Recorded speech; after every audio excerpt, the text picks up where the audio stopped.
এই যে আসসালামু আলাইকুম আল্লাহর বান্দারা, আপনারা সবাই কেমন আছেন? আপনারা জানেন মরুভূমিতে আমি একটা হাঁস মুরগির ফার্ম দিছি।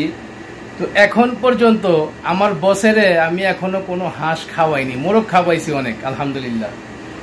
তো আজকে আমার মাজরার মধ্যে আইছে, আমারে কইতাছে যে দুম্বার মাংস আছে ফ্রিজে, আমি কই আছে। পরে প্রথমে প্ল্যান করছিলাম মোরগ পোলা রাইন্দা খাওয়ামো, পরে কই ৫-৬টা মোরগ লাগবো তাইলে।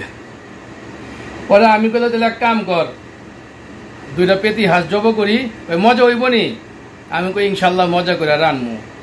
আর আপনারা তো জানেন অনেক আল্লাহর বান্দারা, সৌদিরা আমাদের বাংলাদেশের মতন ঝাল পছন্দই করে না। তো আমি এগুলোতে ঝাল দিমু না, একটু আদা রসুন দিমু, আমাদের বাংলাদেশে কিছু মিক্সচার মশলা সেগুলো ব্যবহার করবো, মানে পুরোটা রান্না ট্রাই করবো আমাদের বাংলাদেশের মতো, শুধু ঝাল ছাড়া। তো সবাই দোয়া করবেন ইনশাল্লাহ আমি রান্নাটা কমপ্লিট করি, সবাই দোয়া করবেন। আর এগুলো হলো গিয়ে আমার ফার্মের হাঁস, মাশাআল্লাহ, দেখতে পাচ্ছেন। যদি আমার কোনো ভাই আল কাসিমে থেকে থাকেন দাঁড়িয়ার আশেপাশে, যদি লাগে আমাকে কমেন্ট করবেন। আমি এখন হাঁস বিক্রি করা শুরু করছি, যদি কোনো আল্লাহর বান্দা যদি প্রয়োজন হয় আপনারা আমার কাছ থেকে হাঁস কিনে নিতে পারেন। তো যাই হোক, কথা না পারি, আমি এটাকে এখানে সাইজ করতে হইব, কারণ এগুলো তো জানেনই, তো জবাই করতে হইব, পরিষ্কার করতে হইব। 2টা হাঁস বাঁচতে তো বহুত সময় লাগে। আর আমি আমার এই যে কুকারের মধ্যে গরম পানি বসাইয়া দিছি। তো আমার কলিজার ভাইয়েরা 2টা হাঁস তুলেছিলাম। অনেক ভাই আমাকে বলেন, ভাই হাঁসের গন্ধটা দূর কীভাবে করা যায়?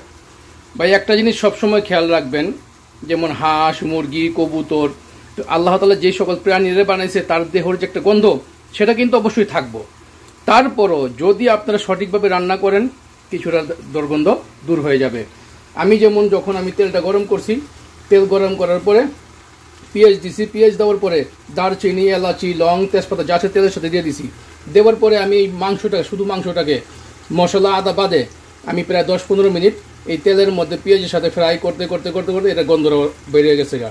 তারপরে আমি দিছি আদা, ময় মশলা, এটা আরও 15 মিনিটের মতন কষামু। কষানোর পরে আলা পানি দিয়া ঢাকা দেবো। এটা হলো আমার নিয়ম আর কি, আমি আমার মতো আমি রান্না করছি। আর যারা সবসময় রান্না করেন অবশ্যই কমেন্ট করবেন, এটা বলবেন না যে আমি আপনাদেরকে শিখাইতেছি, আমি আমার মতো করে আমি রান্না করছি, আপনারা আপনাদের মতন অবশ্যই রান্না করবেন। অবশ্যই জানাবেন আমি যেভাবে রান্না করছি ঠিক আছে কিনা। ঠিক আছে আমার বন্ধুরা? তো যাই হোক, রান্না কমপ্লিট করি। আর এখানে বাসমতি চাল রান্না চলতেছে। আর এই যে বাসমতি চাল এখানে আমি প্রায় 4 জনের চাল ভিজিয়ে রাখছি। তো ঠিক আছে আমার কলেজের ভাইয়েরা, তো আমার প্রিয় ভাইয়েরা, এই যে আর এই যে হাঁসের মাংসগুলো রান্না করছি, আমি রান্না করছি আমার মতো করে। এখন জানি না আমার বসেরা কি বলে, দেখা যাক। এগুলো মায়ে বললাম হ্যাঁ